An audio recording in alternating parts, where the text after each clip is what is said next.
네, 2부 시작합니다.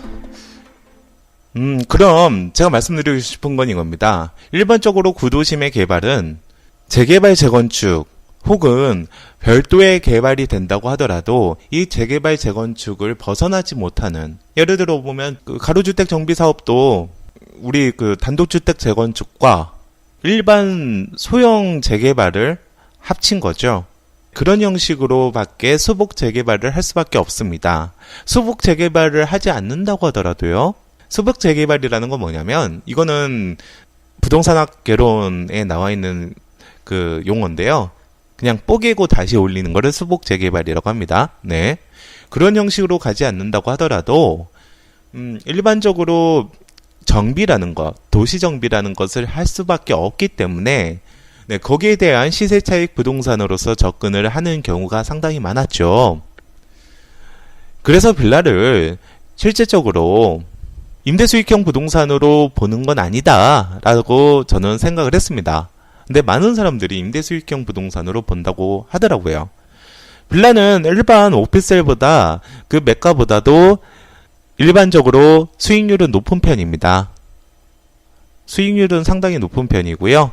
이유는 뭐냐면 단순합니다. 오피스텔 같은 경우에서는 개별 단가가 단위당 단가라고 전 얘기합니다. 가장 높은 재화입니다.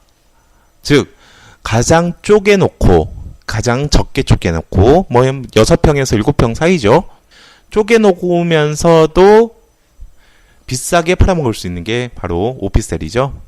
물론 오피스텔하고 일반 빌라하고는 비교할 바는 못 되죠. 땅값 차이도 많이 나고 시행 규모 자체가 넘사벽이기 때문에 그럴 수는 있지만, 지금 현재 그 같은 전용 면적 대비해서는 일반 빌라가 상당히 가격이 저렴하죠. 그렇기 때문에 많은 사람들이 임대료 자체는 일반 매매가 대비해서는 높은 임대료를 가지고 있습니다. 그래서 많은 사람들이 이런 얘기도 해요. 빌라는 오래되잖아. 그리고 또 노후화되잖아 하면서, 그럼 일반 오피스텔 고쳐주는 것보다 더 많을 거다라고 생각하는데 아닙니다. 더 적습니다. 네, 빌라는 제가 빌라만 많을 때는 많이 가지고 있었어요. 네, 그 세금 문제 때문에 말씀을 드릴 수가 없는데 많이 가지고 있었는데, 제가 최근 올해 초에 마지막 빌라를 팔았죠. 물론 손해보고 팔았습니다. 네, 그때는 시절 너무 좋을 때 구입을 했거든요. 물론 시세 차익으로 구입을 했고요. 근데도 제가 볼 때는 임대를 누구보다 많이 줬어요. 제가 뭐 제 나이 대에 비해서는 누구보다도 임대료를 엄청나게 받았던, 그러니까 돈을 많이 받았다는 게 아니라 많은 분한테 받았던, 네. 네.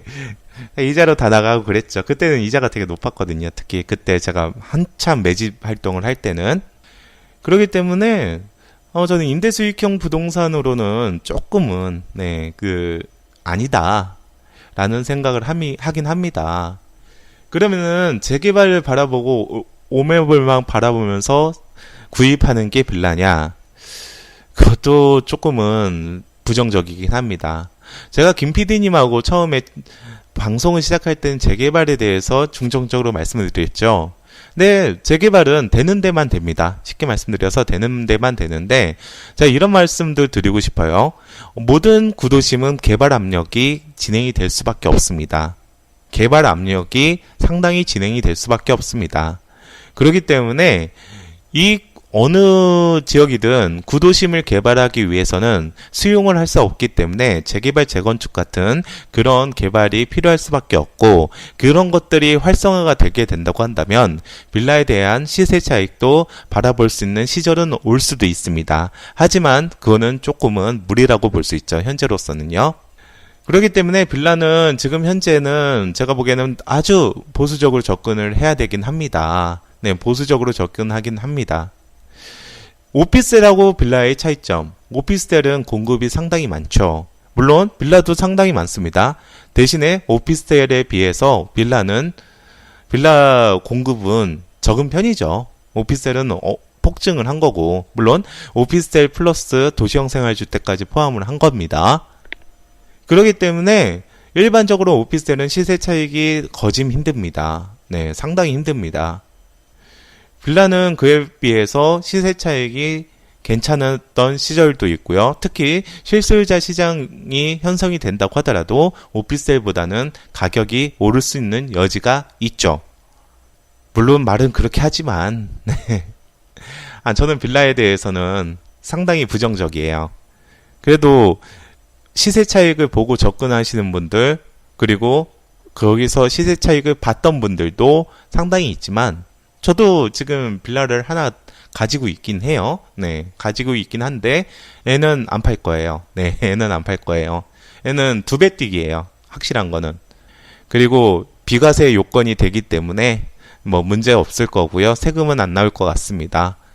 제가 볼 때는 케이스 바이 케이스로 이런 빌라들, 그러니까 시세 차익을 볼 수 있는 빌라들도 살 수 있겠지만 아주 보수적으로 접근하는 거는 뭐 당연한 거겠죠. 그때는 제가 그때 시절에 그 주변에 비해서 확연히 저렴한 빌라.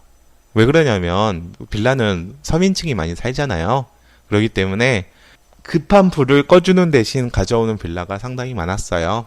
네, 예전에도 있었고, 그리고 최근에 그거를 제가 마지막으로 가지고 있는 그 빌라도 마찬가지고요.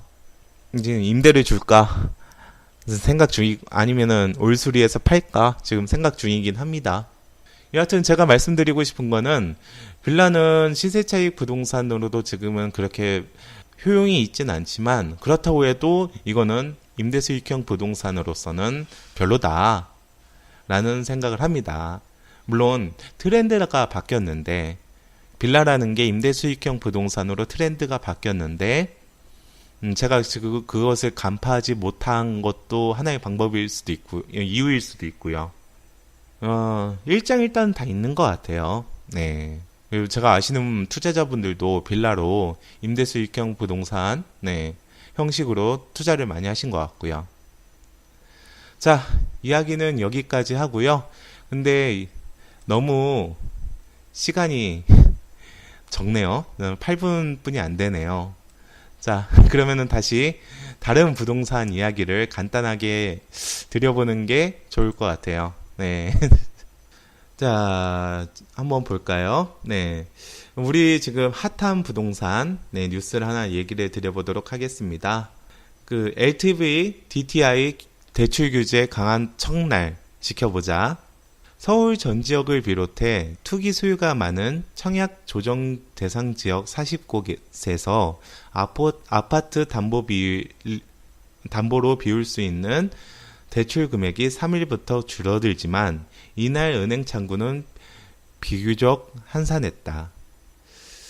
은행 창구가 이렇게 차분한 것은 부동산 규제 정책이 발표된 지 보름이 지나 규제안을 충분히 인지한 시간을 가졌기 때문이다. 정부의 6.19 부동산 대책이 발표된 후 서울 주요 지역의 부동산 시장은 관망세가 이어졌다.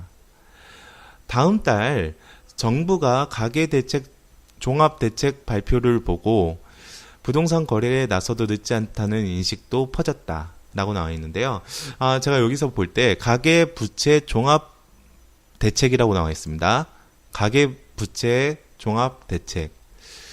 제가 여러분의 좀 발상을 바꿔드리고자 말씀드리는 거는 LH가 그 토지공사하고 주택금융공사가 합친 거잖아요. 근데 LH가 빚이 어마어마합니다. 빚이 왜 어마어마할까요? 정부의 빚을 떠안는 거죠.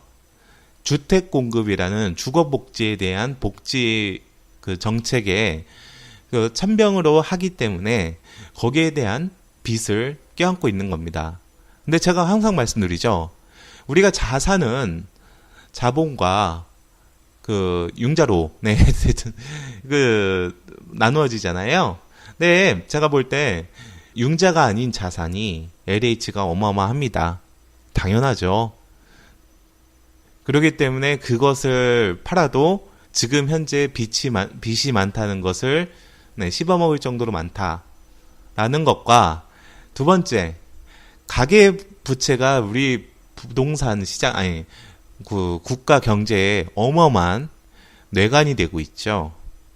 네, 이 가계부채의 대부분은 아시다시피 부동산 담보대출입니다.